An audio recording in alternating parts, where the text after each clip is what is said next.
Mga kapatid, magandang araw po. Pag-ibig at kapayapaan ni Kristo ay maghari nawa sa isipan at puso. Salamat sa inyong mga prayer and message of comfort sa akin at sa aming buong pamilya po. At sa mga tumutulong, moral, spiritual, especially financial support. Salamat po very touching po yung pagsuporta ninyo. Very concrete po ang Diyos na po ang magsukli sa kabutihan ninyo. At mayroon akong isi-share sa inyo, isang ganap na albularyo. 65 years old from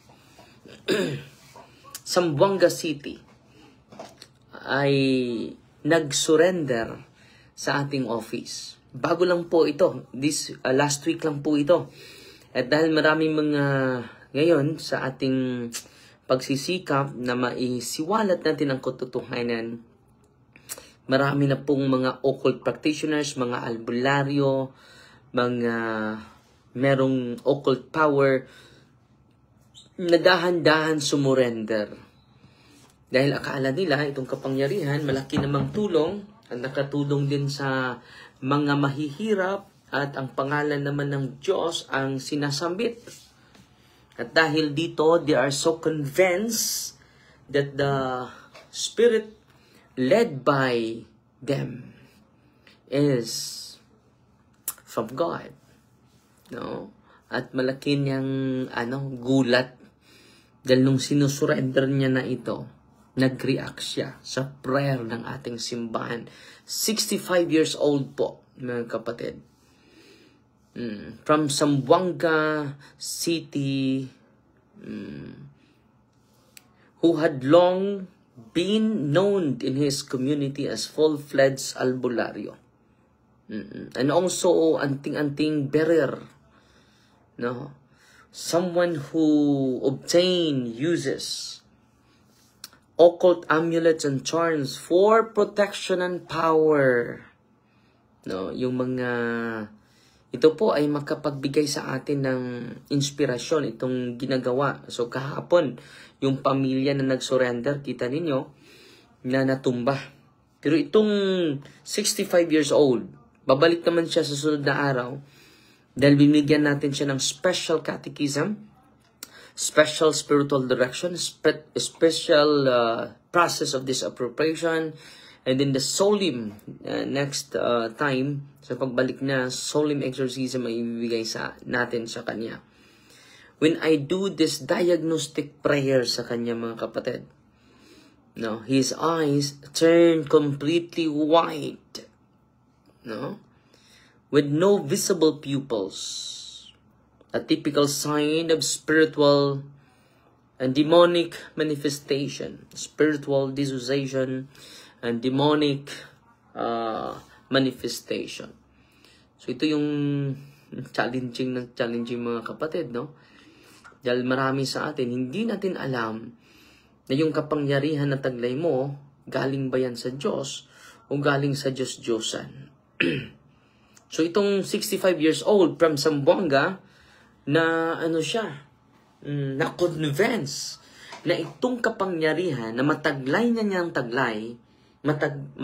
na niya na dala-dala, no, ay hindi galing pala sa Panginoon.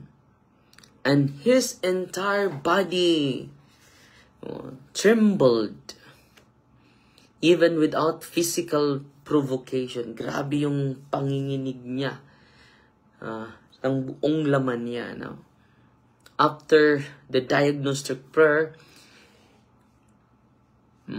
parang sinusuntok siya, though he had been beaten despite no physical blows being inflicted by the exorcist or the prayer team. He would complain of excruciating bodily pain as though something unseen has whipped or assaulted him. So, yan po at nagsagawa pa ako ng diagnostic prayer. Hindi pa po yung solemn renouncement. Wala pa ding solemn exorcism po. Nagsagawa lang tayo ng solemn diagnostic prayer sa kanya. Dahil ganap siya na albularyo, Marami na siyang iba't ibang karamdaman na pinagaling at yung pangalan din ng Diyos ang sinasambit niya. So, very convincing mga kapatid. This phenomenon is not uncommon or in advanced cases of possession, especially the individual had deep long-term involvement in the occult. Hindi pa natin alam kung anong deep pa yung spiritual attachment niya or bandage sa taong ito. So, pinabalik pa natin siya. Ang ginagawa pa natin is solemn diagnostic prayer. At ito yung spiritual entry points niya. This man had opened his soul to demonic influence over many years, performing rituals or invocation of spirits. Akala niya, espiritu na mga mabuti. But they are unclean spirits. Not of God. Yung pag-aalay, pagpadugo, ganun. Relying on anting-anting. Ito yung mga spiritual entry points niya. Relying on anting-anting, amulet, charms, believed to offer power or protection. Dahil sinasabi nila, ito ang mag-protect sa'yo. Ito ang, alam nyo, yung mga may occult contamination, hindi basta-basta yun. Lalo na yung mga albularyo, hindi basta-basta yan.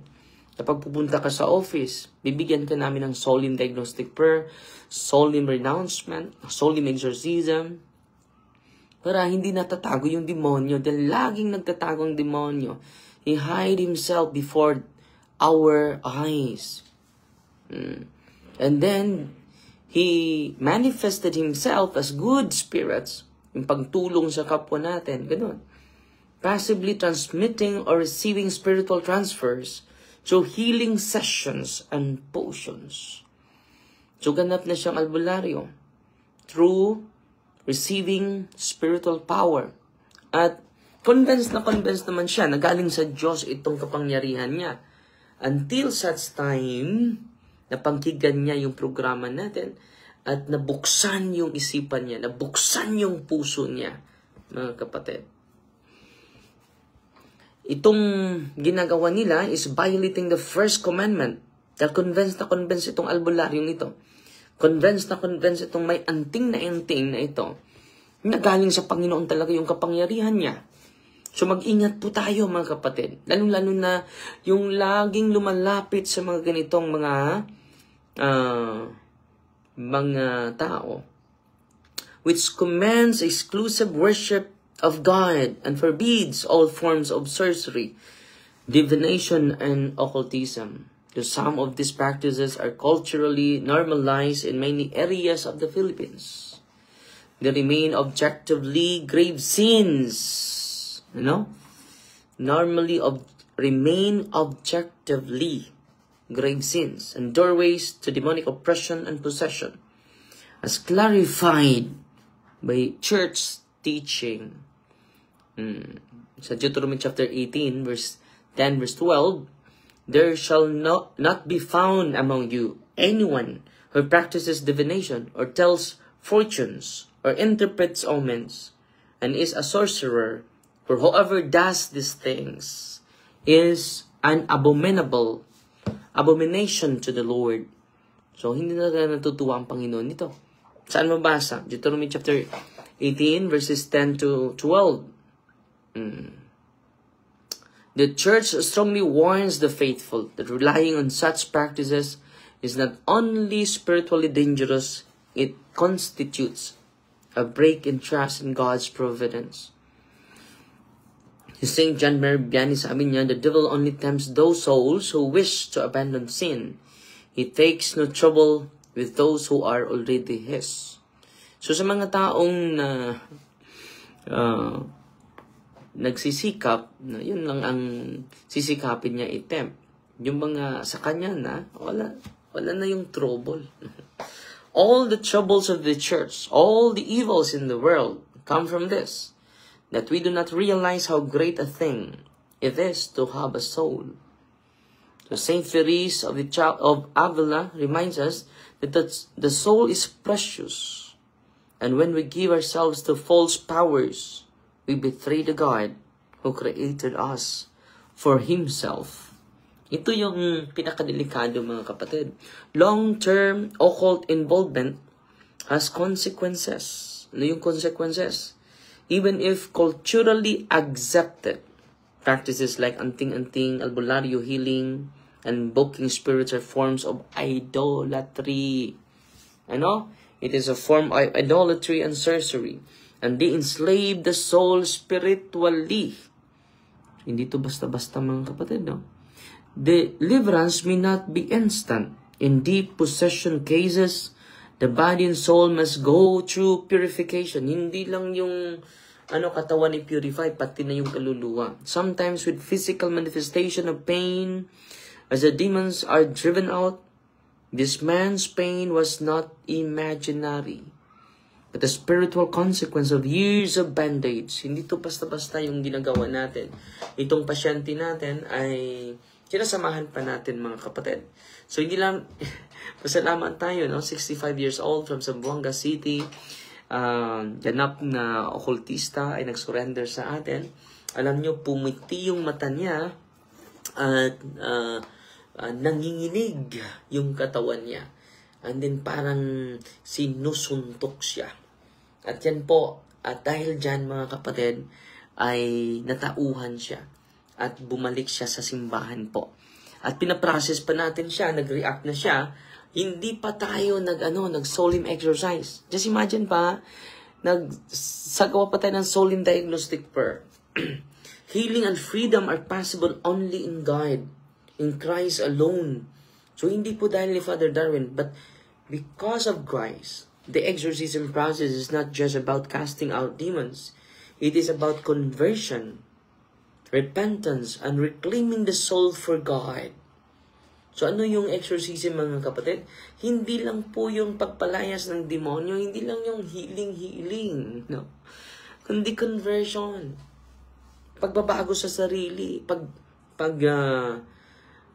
pag-repent sa ating mga kasalanan, and then pag-reclaim sa kaluluwa mo from the evil one to the Spirit of God. Ano yung armor natin? The sacraments are our armor. Confession, Holy Eucharist, anointing of the sick, and the daily prayer are essential for spiritual defense. So yan ang binibigay natin sa Kanya, mga kapatid. Especially the Rosary in particular is feared by demons because it calls upon the intercession of the Immaculate Virgin Mary, who was foretold to crush the head of the serpent. Genesis chapter 3 verse 15. At merong word of caution si San Pablo, mga kapatid, sa 1 Corinthians chapter 10 verse 21. You cannot drink the cup of the Lord and the cup of demons. No, pipiliin talaga natin yung cup of the Lord, not cup of demons. You cannot partake the table of the Lord and the table of the demons. Ano nangyari sa atin? Magsamba tayo every Sunday, and then pupunta naman tayo sa albularyo every Tuesday and Friday. Paano natin ma-reconcile yun? You cannot drink the cup of the Lord and the cup of the demons. You cannot partake of the table of the Lord and the table of demons. Ano nangyari sa inyo? Magsamba kayo. We offer and we drink the precious blood of Christ during we go to Mass. We attend to Mass. Anong nangyari sa atin? Magkatay tayo ng baboy. Kapag tayo, meron tayong bagong ari-arian. Meron tayong bagong bahay. Meron tayong bagong sasakyan. Yung dugo natin. Kung mag-celebrate tayo ng birthday, lalagyan ng dugo yung ating noo. Totoo, hindi. Totoo yan. So, anong sabi ni San Pablo? Ang ganda ng sinabi ni Apostol San Pablo, ha? Ano pa ang sabi ni San Pablo? Ang ganda ng sabi ni Apostol San Pablo, ha? Malinaw na malinaw yun. You cannot drink the cup of the Lord and the cup of demons. You cannot partake of the table of the Lord and the table of the demons. We are either children of light or of darkness. There's no middle ground. Return to the Lord. Renounce every occult involvement. Yan ang ginagawa natin. Seek healing not from the spirits, but from the Holy Spirit. To Christ Jesus, who is the only way, the truth, and the life. So sana po ay na-inspire po kayo sa isang albularyo, 65 years old, nag-surrender. Last week, yun lang natin na isi-share, no? Dahil ang dami po na karanasan natin from time to time. Natutuwa po ako dahil sa pamagitan ng Deliverance Ministry, St. Michael Exorcism Center, ating nasagot. Hindi lang sa katotohanan, kundi sa ating mga religious experience. Kung meron silang pinagaling sa atin, kahit hindi sila gumaling, pero nagbago yung pananaw nila. Nagbago sa buhay sila. And then they repented of their sins. Mahigit pa yan sa physical healing. Pero kung gusto nilang healing, ang dami din na pinagaling, no? Pero secondary lang yung healing. Hindi tayo mag-focus lang sa healing, mga kapatid. Marami, may pasyente natin for 2 years hindi siya makatayo. Bedridden, pero nakatayo na siya ngayon. Pero yung pagkatayo niya ay secondary lang po yan. Ang pinaka-importante, mga kapatid, nagbabago na yung buong pamilya niya. Lagi na nagro-rosaryo, nagkaisa na sila sa pagdasal, nagkaisa na sila paglapit at pagtanggap ni Kristo sa kanyang sakramento. Wow, amazing, mga kapatid. At yan po ang maka-inspire sa atin. At okay, magbigay pa tayo ng reaction video sa mga kapatid natin na mga albularyo po. At ito po, sa susunod mga araw, interviewin natin itong from Zamboanga na albularyo na bumalik na sa inang simbahan po. At iniwanan niya lahat. At dito po, sa pagsiwalat natin sa katotohanan, convinced na po siya na itong simbahang ito ay ang tunay at dapat ito yung gabay natin. Dapat ito yung sundin natin. Hindi yung mga occult spirits na nasa paligid natin. Hindi yung mga spirit guide ng mga albularyo. Kundi ang banal na espiritu na ating natanggap during sacramental baptism. Salamat po sa panonood. Mondi Abilia, nagtanaw, magaw, kumusta? Simon Trispicious, nagtanaw sa ato, maraming nanood sa atin. Si Rowena Malayan, Sario, Elizabeth Mamhes, nagtanaw sa ato. At salamat din sa magpadala ng stars. No? Sino ba itong nagpadala ng stars sa atin? Si Ami Nalga, si Ate Ami lagi ito, no? Nagpadala ng 100 stars. Si Evelyn Simbahon Bakat, salamat po. At mag-relive ako mamaya, after siguro kung titignan ko, maka-live pa ako sa Martyr of the Day, pero isa lang yung live natin ngayon sa catechism natin at sa spiritual update natin sa exorcism. At sana po ay meron kayong natutunan at ako po ay lagi akong natututo sa mga karanasan natin doon sa St. Michael Exorcism Center and then mga season exorcists na lagi nating tinitingala yung kanilang mga season exorcist, the kanilang mga religious experience, how to conquer the clean spirits in our midst. Okay, maraming salamat po at sa mga pagtulong sa mga lubos na nangailangan. Pasensya po, hindi po matutuloy yung sports and evangelization natin. Bakit po? Dahil sa nangyari yung Papa, hindi maganda, nag-enjoy tayo doon. So magsagawa lang tayo sa sunod na buwan, magsagawa tayo ng sports and evangelization, i-move na lang natin. At salamat sa mga tumutulong at nagpadala para sa religious activity na yan. So gastos tayo ng bulaklak na malalanta lang. How much more na sa evangelization na hindi malalanta yung kanyang salita, mga kapatid. Hanggang mawala yung, kahit mawala yung langit at lupa, nanatili pa rin yung banal na salita ng ating Panginoon. Julie Bin Jos is watching. Si Clarice is watching. Si Ginny Alejandro Anreno is watching. Si Melanie Timbal Ampayo watching. Si Elsa Manlangit. Nagtanaw na to. Si Melissa Halina. God bless po. Fighting Maria, tatak safety with a humble heart. In the name of the Father, and of the Son, and of the Holy Spirit. Amen. Our Father, who art in heaven, hallowed be the name. The kingdom come, the will be done on earth as it is in heaven.